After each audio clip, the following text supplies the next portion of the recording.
Welcome to the Bodybuilding Banter Podcast, your number one source of all things bodybuilding. Be sure to like and subscribe to stay up to date on future episodes. Now, here's your host, Leroy Rollins.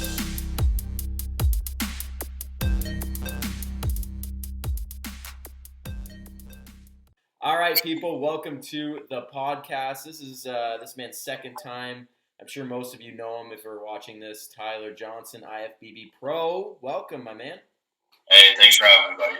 So for those select viewers that might not know who you are, give a quick little synopsis of who you are, my man. Tyler Johnson. Been competing for 7 years now. Started men's physique, worked my way up. Didn't really fit the criteria anymore. Switched to classic physique and sort of worked my way up again. Paid my dues and won my pro card by winning Canadian Nationals in 2019. Yep. And I have my own coaching company, JFP Coaching, and just been trying to kill it. Running his own supplement company now too. Don't forget that. Yeah. So it's still new, still up and going, so I don't really push it too much. But right now just a pre-workout, pre-ascend. Honestly, it is the best pre-workout I ever had. So not trying to bullshit or anything. Yeah. No, that's awesome, man. It's good to see you doing well. So for those that are watching this video, I'm sure by the title, the thumbnail, some kind of clickbait, whatever we did to make you watch this video, the thought of bodybuilding being almost too easy now, and the progression of it, specifically Tyler and I are here in Canada, so we can talk to the Canadian scene mostly, but I think this is probably quite similar all over the place. But me and you both, when did you first start competing? What was your first year on stage? My first show was the Winston Roberts, which was 2013, October 2013. It was in Coburg at the time. Okay, so 2013, I was 2015. Yeah. And at the time, so here in Canada, we have, obviously the country, then we have provinces. So the way it used to be was we had regional events, which were your small local shows. They were never too big, I think, just because we had so many small shows.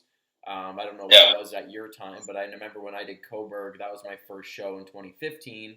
It was not big. It wasn't a huge show by no means. You had a lot of first-timers, a lot of beginners, maybe one or two standouts, but a lot of people just on that early playing field level. Then you moved up to provincials, which was, for us, all of Ontario, and then you moved on to nationals. So it was like a 3-tiered system. At nationals, you could turn pro. And I think, we both share a common idea that was probably a better way that things were structured versus how it is now. Yeah, so, when I started, my show was pretty small too, but it was because men's physique was still, that was like its second year ever. So it started in 2012, and then 2013 was the second year. I was at the end of the year when I competed. I was only 19, but there was 11 guys total in one show. For men's physique, there was only 2 classes. That hasn't been a thing since probably, honestly. Yeah. So we had 2 classes, short and tall. Probably the only time in my life I'll ever be considered tall. I was just over the cutoff. It was 5'7" under, up 5'8.5", 5'9". Yeah. So I was the shortest guy in the class by a lot. And then we go to provincials. But here's the thing, so I did my show in October 2013, and then the provincials in June 2014. And in my class alone, there were 30 guys. Holy shit. That's how much not only men's physique grew in a short period of time, but that's how competitive it used to be. Yeah.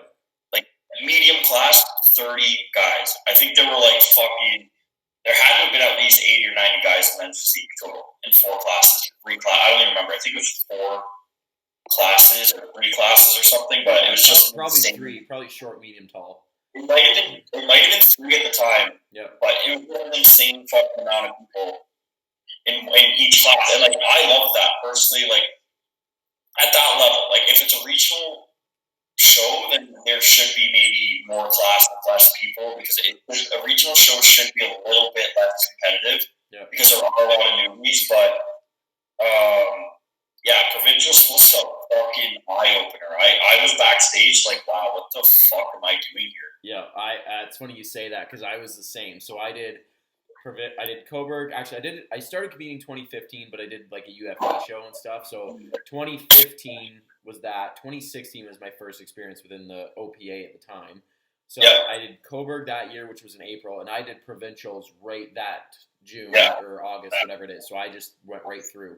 And the jump from regionals to provincials, as far as competitiveness, like I was in a junior class with Quentin, so that tells you something right there.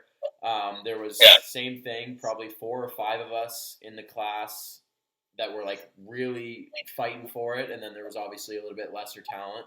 And same thing, like I competed in the juniors as well, and the open class, it was all pretty competitive. So same thing at that level, even just how much more talent there was, you know, as a whole, because you had people from all of Ontario coming in. So you had Toronto and Ottawa, Montreal. Well, I guess not Montreal, but it was definitely much more of a challenge. And then after that, moving on to nationals, then you got people traveling from all over the country.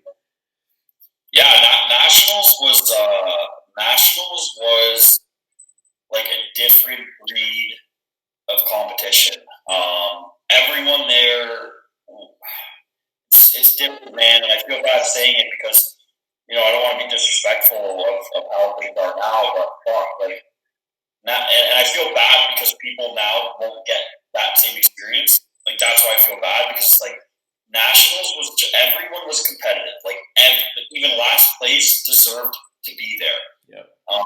You have maybe 20 guys per class, but it was like 20 stacked guys, like maybe 25 up to 30, like probably no more than 30, because like you only went if you deserved to go. You only went if you qualified, and you only went if you were going to be competitive. Yeah. So at nationals, you walk in, bro, and you go to the athletes meeting, and you're like, holy shit. Literally, you're like, I was shitting myself. I'm like, man, like, these guys are in their cutoffs and their arms are fucking jacked up, and I'm like, oh my god, I do not have arms like that. Like, I know for sure. And then the best feeling ever was getting that Team Ontario jacket. Yeah. And so what would happen, and this is something I missed too, is there was a lot more camaraderie, I find, back then too, because you go to regionals and whatever, meet a couple people, the way it always is, you talk to people backstage, whatever. Yep. Then you go to provincials, and then you hook up with the people that you did regionals with, because you have that in common. And again, you're at provincials, and it's intense. Like, the pressure's on, so you kind of need someone to just chill with. Like, you need someone to just, okay, where do we go? When do we go? Let's just relax, just talk to someone, keep the nerves down. You're not nervous, because you're keeping your mind off everything. That's what you get from doing the regional show. You get that camaraderie there. Then you go to nationals. All you have to do is look up who's wearing the same sweaters. Yeah. All of a sudden, you have a whole fucking crew. You have a whole new crew of people, and again, you're at the national level, so it's already extremely nerve-wracking. Yeah. Now you have a crew of guys or girls, and you're just like, oh, hey, like, we're all from Ontario, we're all from Alberta, whatever, and you're just chilling with each other. You get to meet new people, and that I feel like is gone. I don't see anyone at any show, unless they're a team now, because teams are big for coaching. Yeah. But even then, it's like, hey, I'm going to hang out with my team, but like, I'm still like, there's still always going to be some attention to competing with each other. Yeah.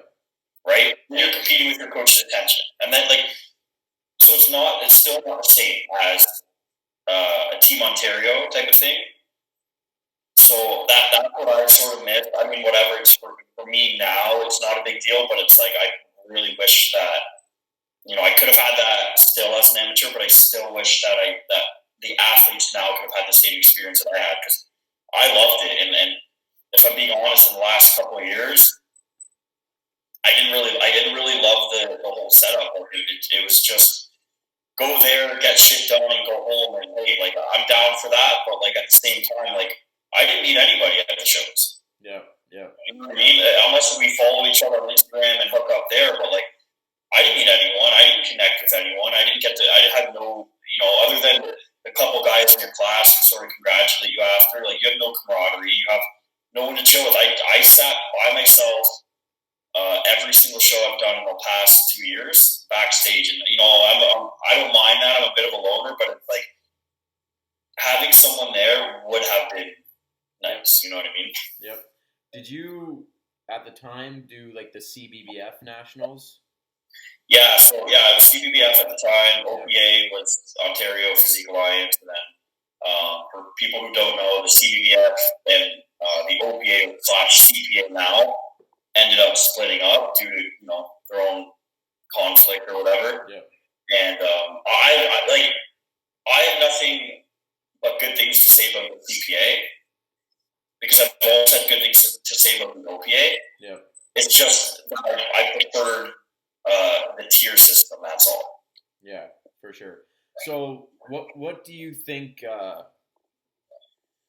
I guess is the biggest missing piece nowadays. And I think just in the time that you and I would have started competing to now, like so much has changed from the social media side of things, and I think a lot of people prior to stepping on stage had some sort of athletic endeavor before. I know the first time me and you talked a lot about hockey. You were into hockey. I grew up, all through high school, wrestling and stuff like that. So I had, athletic endeavors prior to that. Now, a lot of people just seem to, stumble into it and assume that they'll do well and assume that they'll turn pro and all this stuff. And I think that, how it's almost so much easier to work your way up. I mean, I don't know, you can maybe say this as well. Like if you were nationally qualified, if you were able to carry that title, that meant something. Whereas now, I mean, I'll scroll through Instagram and I'll see 50 accounts that are nationally qualified because they placed third at the whatever, Yeah, so, that's a good point. I'll get into it because, like, when I was a nationally qualified competitor, so here's how it went. Like, you're getting top 5 in your regional show, which at the time, there were less regional shows, but there were also just, because of the tier system, it made it more competitive. So you would have up to minimum 10 people per class. Like, it was pretty rare you wouldn't have 2 call-outs in a regional show at the time. Then you go to provincials and you have 15 to 20 on average per class. Top 5 go to nationals. And then you go to nationals and top 5, whatever. But like, there were just way more levels that you had to be prepared for.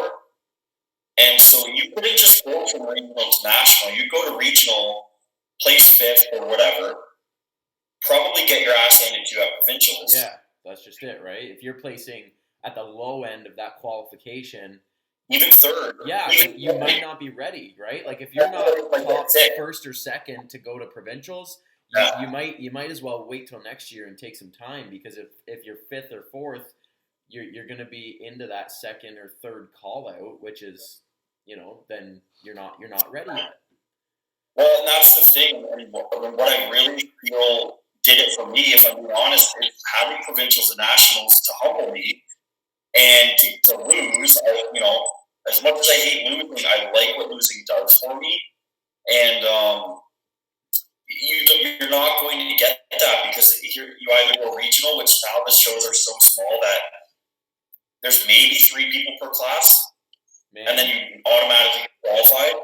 And then we're going to nationals, and then it's like either you get a pro card or you lose. And I just don't feel like there's a proper system in place at the moment that's going to allow athletes to get better and to get better at a natural progression, like a healthy progression. It's like, and honestly, there's a lot of, now the shows are so small because it's going regional, national, and well, if I get 3rd place, or let's say I win a regional show, let's say I win the overall too, and I look at the winner of nationals, and I'm like, I'm not even close to that, because I haven't done a regional show since 2016. Yeah.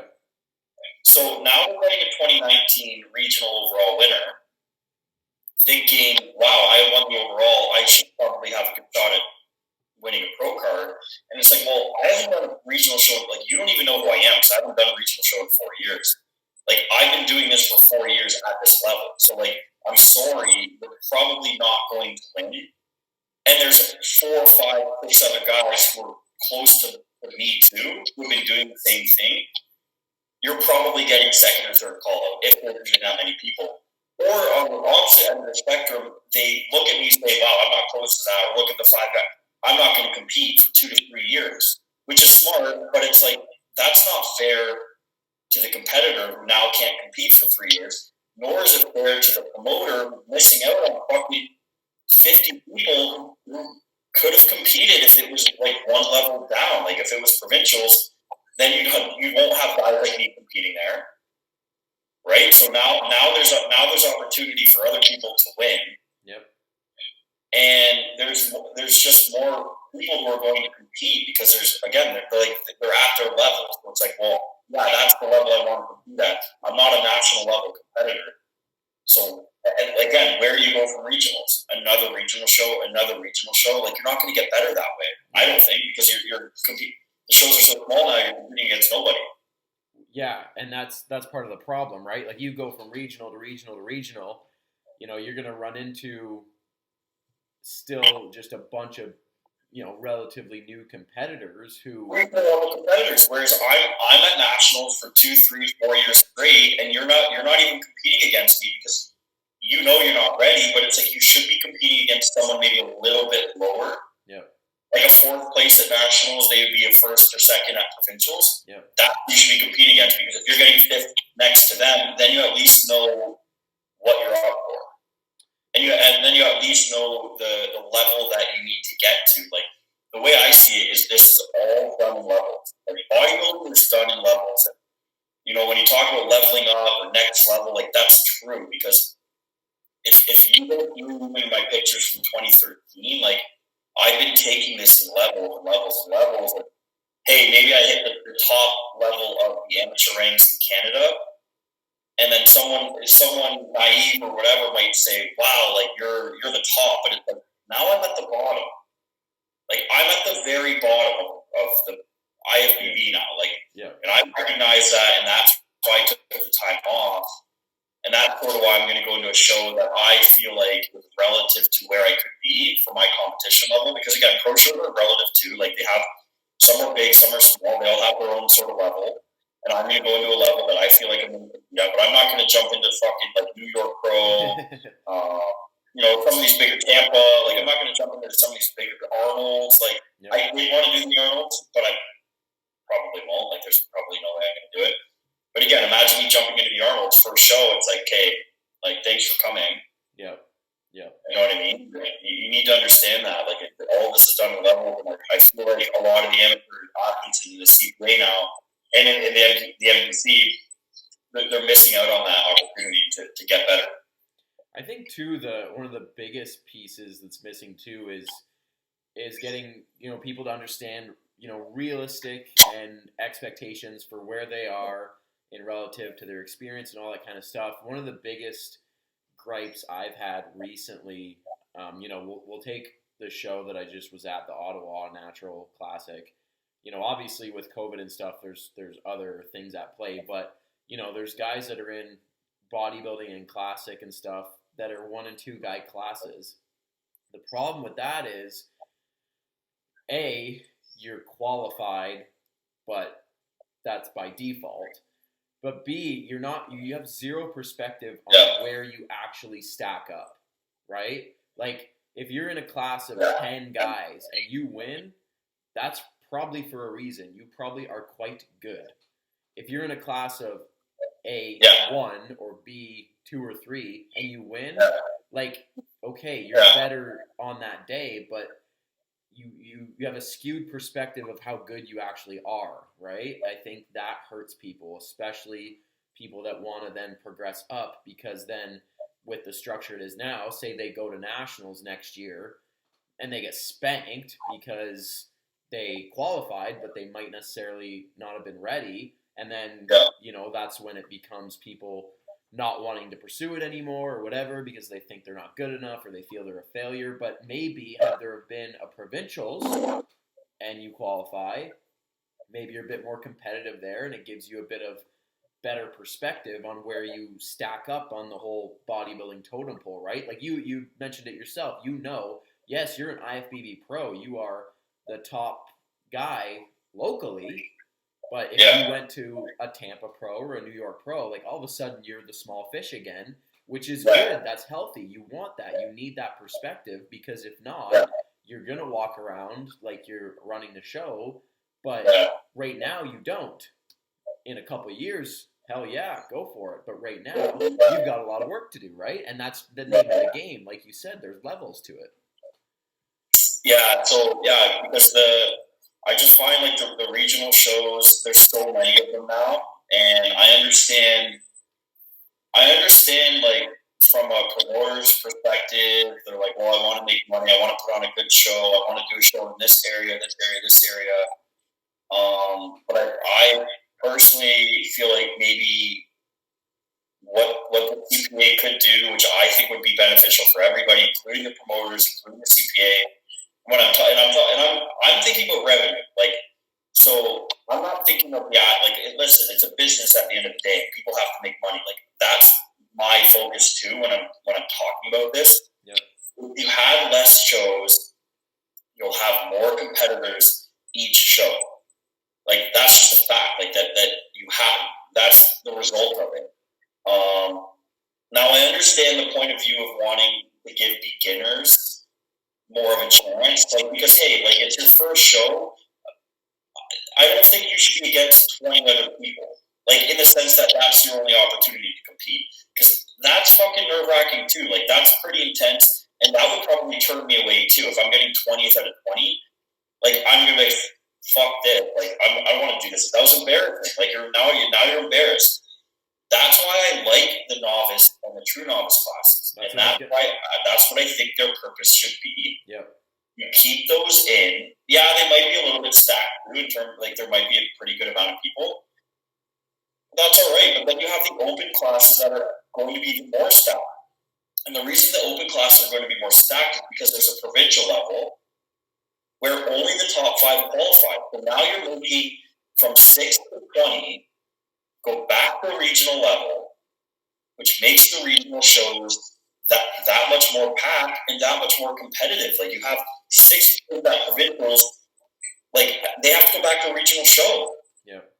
Keep that in mind. So now they're that much better because they're like, fuck, I don't want to get 6th again, and I have to go do regionals again. So I'm going to come that much better, and then that puts the pressure on for everyone else too. Like, you know, I got beat, so I got 2nd place at a regional show. The overall winner got 6th at provincial, but now they're ready to win provincials the next year. So I just lost to someone who won the overall at provincial. I'm going to make sure that I'm competitive with them next. Like that, they're my inspiration now. Do you know what I mean? Like they're my competition. So I'm going to make sure I get to their level, which as a result only makes everybody in the show and every other show that much better. If we want to talk about money, like let's break it down, because if you have 25 regional shows, which I honestly think there are in Ontario, give or take 23 maybe. Between open and natural, for sure. There's got to be at least 10 of each. At least 25. Yep. Each show only has maybe, some shows are under 100 competitors total, and that's with crossovers. Yep. Like, so Absolute Club Training Company, they're losing set up. Like they're not making any money to go to these shows. Travel expenses, employee expenses, resources, like they're paying their guns, their tents, they're setting up, their hours, like the hours that they're there. And the CPA isn't really getting that much either, because the amount of people doesn't even probably cover the expenses of the venue. Like you have to pay the venue. I know they get away with volunteer versus employees, but like I don't know. I'm sure the judges maybe get paid something. I don't know. But the venue cost alone, and again, people's time. Like people are there operating this for like 12 hours a day. day, give or take, maybe 15 something. Yeah. So why not do that same time allotted, 12 hours, shorten this, or have less shows, and now you're going to have 150 competitors at least every single show. Yeah. Now you're getting 150 people signing up for their CPA card. Then you're getting 150 people per class, and now most of them are going to do multiple classes. And then because you're having more people at the show, now you can offer more food to sponsors. So now you can make every single regional show a little bit more exciting in the sense that you're having booths, you're having people maybe just come to the show for the booth, you're having people having to go there for their sponsors. So every show becomes like a mini expo, which it used to be. It used to be like that. You have 10 to 15 booths at every single show. It was and, if I'm a local, I'm going to go to that store because I'm like, I wonder what I can get on discount. Yeah. Right? And then, so you're having now you're like, the sponsors pay you too. Like the sponsors pay for their booth, right? They're paying $200, $300, $400, $500 per booth. Then you have the class awards, which mostly now is just like coaches paying to sponsor the classes. Yeah. Where it shouldn't really be like that. Like it should be sponsors. Like it should be real sponsors, like supplement companies or like I don't know, food companies, whatever. Like the way I see it personally is like we want these shows to be an experience. So like I love Toronto Pro Super Pro. Like it's the best fucking weekend ever. Yeah. You have hundreds of booths. Everybody's there. Everyone is like amped up for it. You get so many things for free or for discount or like, so why not do that for regional shows? Not to that extent by any means, because obviously the production level is lower. Yeah. But if you have 50 to 200 people competing, if you do instead of 25 shows, let's just say 15 open shows, 10 natural shows, just for an example. If you did like 8 open shows, one every, you'd have like what, 2 every month or every couple months, give or take. Yep. 1.5 every month, like. And then the natural shows, you have 8 as well. And then you do your provincials and then you do your nationals. And you have one of those each. I just think the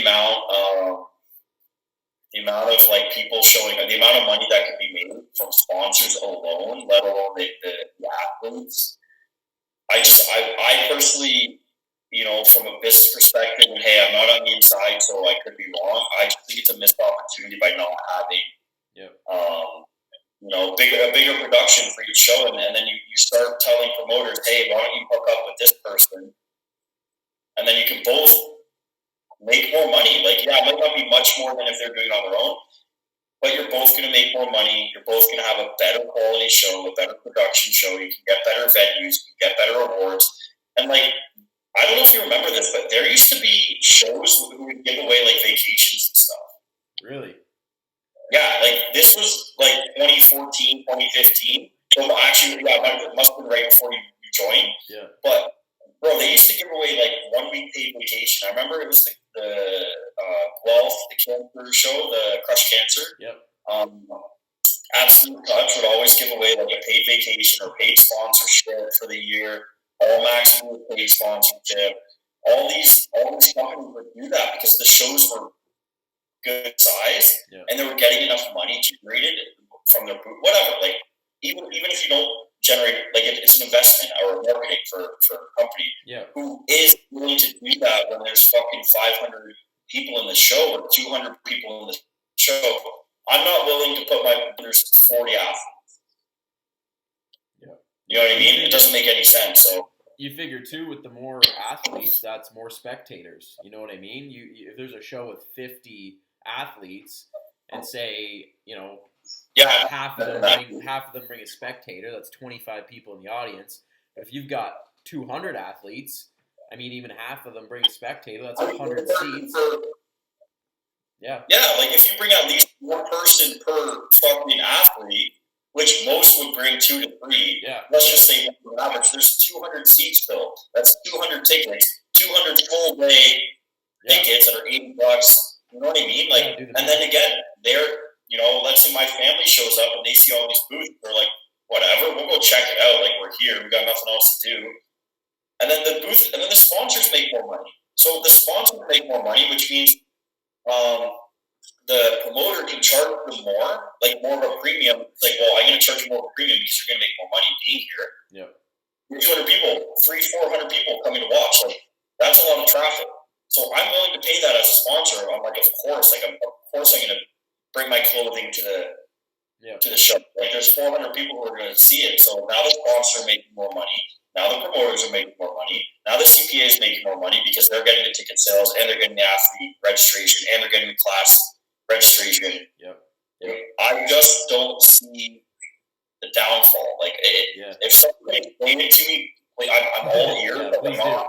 I'm not saying it's my way or no way. I'm just thinking logically that. Yeah.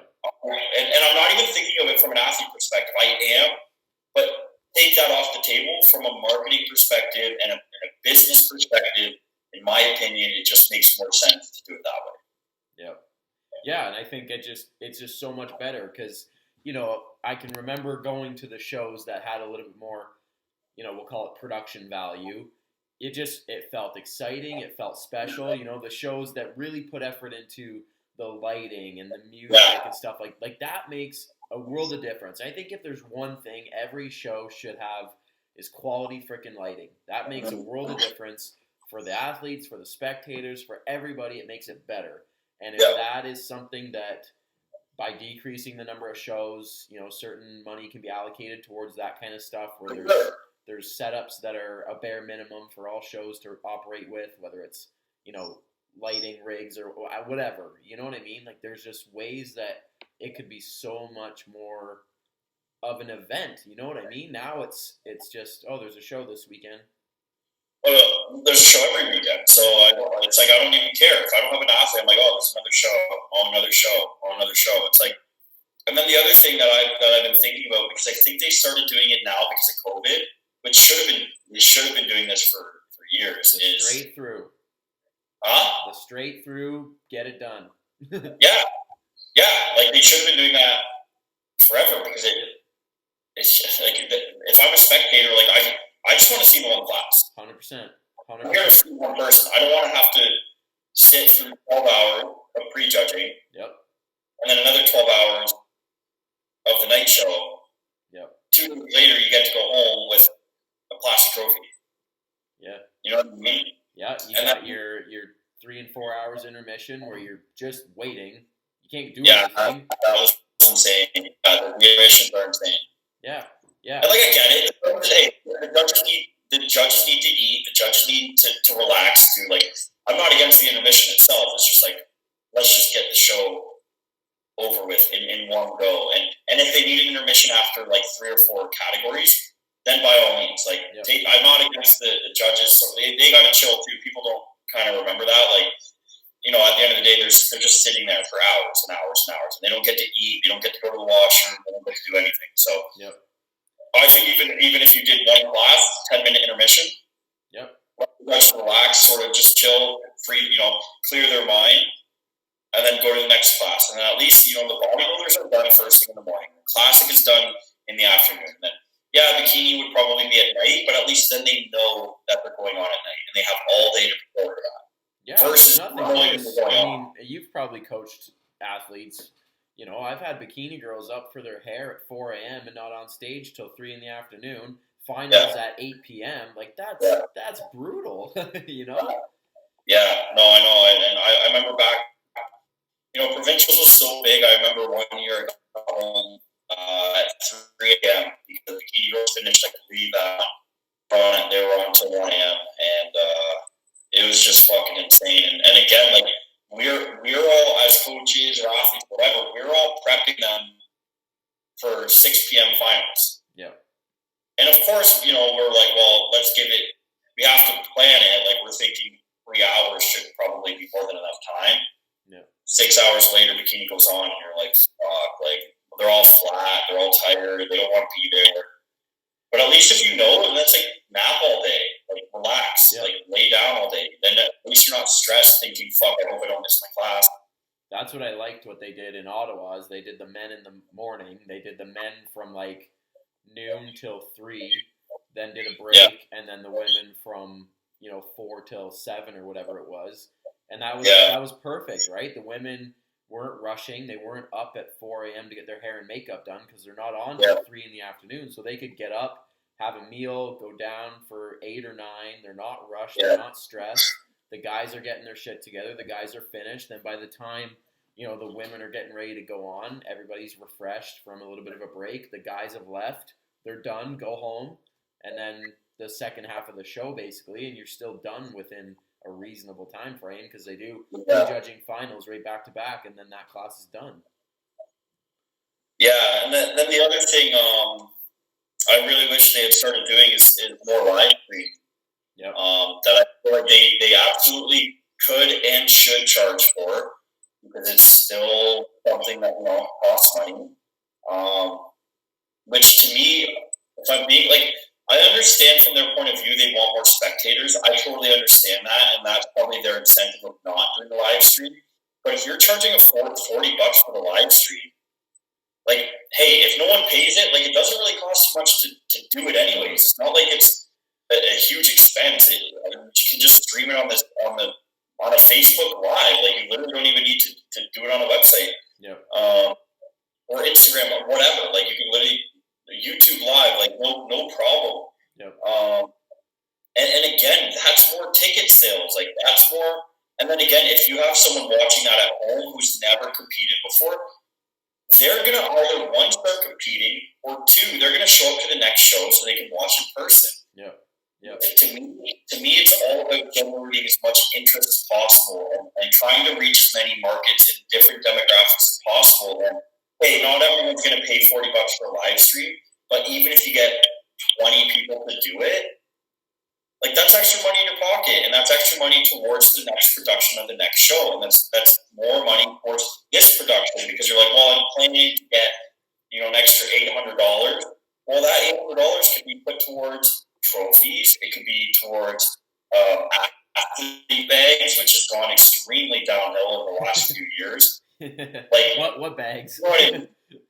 Exactly. What bags? I don't know. I don't even think I got a protein bar in my last bag. Oh yeah, most people watching this probably right now are like, "What are you talking about?" I got a neutral vodka because why do I get? Well, I mean, whatever. It's nice to celebrate with after winning, but why am I getting neutral vodka? Because they're the only ones willing to sponsor. Because there's not really many sponsors who want to do it anymore, and I just feel part of me wishes I could work for them because I feel like I have all these ideas that I feel like would be useful. Yeah. I just feel like there's a lot of missed opportunities, and I don't just mean for the athletes. I really genuinely think about it from a promoter's perspective or the organization because I understand, if they were to say, well, there's not a lot of money in bodybuilding, which there isn't. Let's just be real. Yeah. There isn't a lot of money in bodybuilding. Yeah. However, you can make a lot more money in bodybuilding. You can make a lot more opportunity for the athlete, for the promoters, and for the event organizers. I just feel like there's a lot of missed opportunities. Yeah, I think at the end of the day too, if you can send every competitor home, even spectators being like, "Wow, this was cool." You know what I mean? I've got a gift bag full of stuff. It was an awesome production. Did you see that booth over there? They had all this cool stuff. What about that booth? Those conversations don't happen much anymore, right? The drive home is well, frig, that was a long day. You know what I mean? I'll be honest with you. So, and this is no disrespect to any other promoter at all. I don't put a lot of focus and attention into it, but two that stand out to me. So again, this isn't a knock on anyone else, but two that stand out are Donna Yellow, yep, who runs the Legend Naturals, yep, and Mindy O'Brien, who does the Mindy O'Brien show and the Number Most Pro. I feel like personally, and again, nothing against anyone else, but those two, other than the nationals and provincials or whatever, those are the two regional promoters. I personally really like their production. I really like the way they run their shows. And again, they could probably be better had they been making more money. But when there's fucking 4 shows in the same month, yeah, what are you supposed to do? They get a good location, whatever, but what are you supposed to do when there's 4 4 shows around your show, and everyone's like, well, why would I go to Burlington? Why would I go to Coburg? Why would I go to Niagara? It's like, and when they can just travel 15 minutes away from their home because there's a show in every single city, right? Yeah. So for them, like, they're getting very good venues, and they really go above and beyond to try and make it an experience for the athletes. But there's only so much they can do with the budget that they're under, right? Yeah, Coburg, like I've yet to go to the Mindy-O show. I was supposed to go this year with some athletes, but obviously that didn't happen. But plenty of experience with Coburg as a coach and an athlete, and I have nothing but good things to say about what John does. They do an amazing job there. They have booths. You know, he really goes out of his way to make things special and exciting for the athletes. You know, he's got plenty of treats for after the show. Like he cares, right? He wants to see people having a good time, right? Shirts in the goodie bag, some shows, and man, John and Mindy. Like Mindy one year had like a wrestling match after. That's wicked. She was getting into like WWE, and she had like a local wrestling. Like the venue had a wrestling ring in it, so then you could watch it out. Like it was insane. It's like things that just bring more interest. So if you're a wrestling fan, not a bodybuilding fan, you're going to show up, and now you're a bodybuilding fan. Yep. Like more ways to sell tickets, and like, I really respect what they do because they were athletes, and I think they really just want the athletes to have a good time, and they want them again. They want people to keep coming back.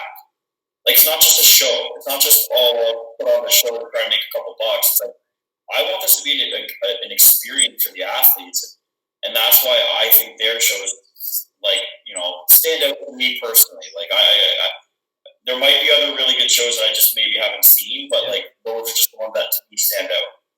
Yeah, like it's an experience. I competed 2019. It was actually my first 2016 experience, right? So to go from 2016 to 2019 as an athlete and then to coach people for it last year, I have already people 4 or 5 lined up for next year that want to do it because of the reputation that show carries.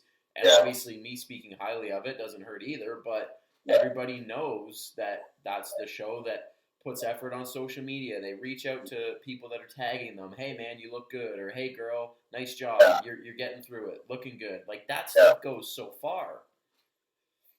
Yeah. And again, people want to tag it because they know they're going to get reposted. And I'm the same way as you. I tell people all the time. I tell my clients, well, if they're like, okay, I want to do an April show, I'll say, okay, Coburg Naturals. If they say I want to do a May show, Mindy O'Brien. If they say they want to do an August show, Legends Cup. If they want to do a November show, Niagara Falls Pro-Am. Those are the 4 shows in the 4 different seasons that I would do.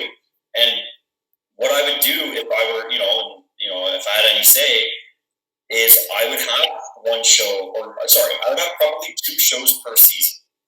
Meaning 2 shows in the spring, 2 shows in the summer, 2 shows in the fall, and 2 shows in the winter. Winter's a little bit different because Christmas time. So let's just say 3 shows per season instead: spring, summer, and fall. Yep. And again, then you get 3 insane fucking shows. Yeah. Insane with the amount of athletes, insane in the amount of production. Because again, if you're having 200 athletes compete at your show, you're going to make sure it's a pretty good fucking production. Because it's going to be bumping. You're obviously going to want people to come back, like that many people plus more. But you also you have to accommodate for 200 athletes plus 200 to 300 to 400 spectators plus 15 to 20 different sponsors. Yep. Right? You have to accommodate to it, so you have to make sure it's amazing. And I don't see the downfall. I don't see the expense outweighing the revenue. Yeah. No, man, I agree. I agree with everything. Right? Like at the end of the day, I think me and you are 2 guys that just love the sport, both as competitors, as coaches, and we just want to see it all better. We want to see it better. That's all. That is all it is, and it's not that I'm trying to say it's shit or anything, but it's like I bet at the end of the day, I'm trying to make people more money. I love money too. Like I love making money. Like you know what I mean. But like, why not just put on a better show? And then everyone wins. Like, you know what I mean? You make more money. The athletes have a better time. And again, with the tier system, where do you think they're going to go back? You know what I mean? If you have a tier system and they have to go back and do a regional show, where do you think they're going to go? They're going to go to the show that had the best production and that they felt was the most competitive and that they had the best time in. But, you know, like if you're not even having, you don't even have to go back anywhere. You just keep using regional, national. I'm just going to do the easiest show. And I just want to get in and out, basically, because I just want to get my national qualification. Yeah, and move on. Yeah. I don't want to compete in regionals. I just want to get qualified. Like, that's the only incentive. The only incentive is just to qualify for national. And one, I get to say I'm a national qualified competitor. But two, it's like they're trying to play on people's, like, what they're doing, and I understand this, what they're doing is getting people excited for a pro card. You know what I mean? They're saying, okay, if you can place top 3 at regionals, then you have the opportunity for a pro card. That was the sell. Like, that still is the sell. Yeah. And I totally understand that from a marketing perspective. But why not say, like, you could be a provincial champ and then a national champ with the pro card? And then it's like, that's more incentive. Like, that's exciting for me. I'm like, oh my God, I get to compete in provincials. Yeah, like, I can be the best in the province. That's sick. Yeah. Right? And then if you're a national competitor, you get a national sweater or provincial or whatever it is, like provincial sweater. You get to rep Ontario, and then you get to go to all of Canada. Yeah. Not just national. Like you have the Canadian national show, but I'll be honest with you, it's not what it used to be. And I don't mean like production value or anything. I just mean the amount of competitors. And honestly, no offense to anybody, but like the quality of competitors. And I'm not trying to bash anybody, but like if you compare the quality of competitors at my show versus even last year, honestly, and the Toronto Pro last year, it's night and day. Like the Toronto Pro qualifier and nationals last year were a lot more competitive. But I had guys straight up tell me, they're like, I'm not doing the show because I'm not going to win. Yeah, which is shit. Right? why not give me the opportunity to go win provincials then? Yeah. To get that level of confidence that they need. That's another thing. Like, there's no confidence builder whatsoever for an athlete. And that's all this is. Like, we're all ego at the end of the day. Bodybuilders, we're all ego. Yeah. We need confidence if we're going to grow. Like, we need that confidence to go in the gym. We need that confidence to go on stage. But if I'm getting if I'm getting 5th place at nationals and then I have to go do it again, it's like, well, there goes all my confidence. Like, if I had won provincials, I'm going into nationals thinking I'm gonna fucking turn pro. Yeah, I'm gonna run this place. Yep. No, I agree, man. All right, dude. Well, I think this was a good, insightful episode for a lot of people that might not fully understand what we talk about when it comes to the tier system and what it means and what it what's lacking and why. It's not just a matter of weeding out the good and the bad athletes. It's like you said, it's building confidence. It's showing people what where you fall. Get better. Yeah. Right? Like, I want the athlete to get better. Not because I'm saying they're not good, but like, I want everyone to be better. And I want Canada to be more competitive. I want Canadian athletes to be more competitive. Yeah. I want the shows to be better for the athlete, but then they enjoy it more. And then they want to keep coming back. And if they keep coming back, that means they're just going to keep getting better. And then all of a sudden, all these Canadian pros are doing well in pro shows. Canada's on the map for bodybuilding again, but there's only a handful up there at the Olympia stage. Yep. And there's only a couple maybe who are doing very well. Like, that's not right. Like, we should be a lot better. Because I feel like the quality could be here. But when you don't have that proper progression and an opportunity for athletes to level up, I just don't see I don't see us as a whole getting better. Because here's the thing, man, I could be super cocky and think I'm the shit based on winning that last show. But what would happen if I went into a pro show? I would have went into a pro show first thing this year thinking, well, I won. Like, I'm good, whatever. Would have got my ass handed to me, and I probably would have wanted to compete again. Yep. Yep. All right, man. Well, I appreciate you coming on. Like I said, I think this was a good little conversation for people. Yeah, thanks for having me, brother. I appreciate it. Thanks, everybody, for watching. Be sure to follow Tyler on Instagram. Obviously, his stuff will be linked down below. Like the episode if you did, and we'll see you guys in the next one.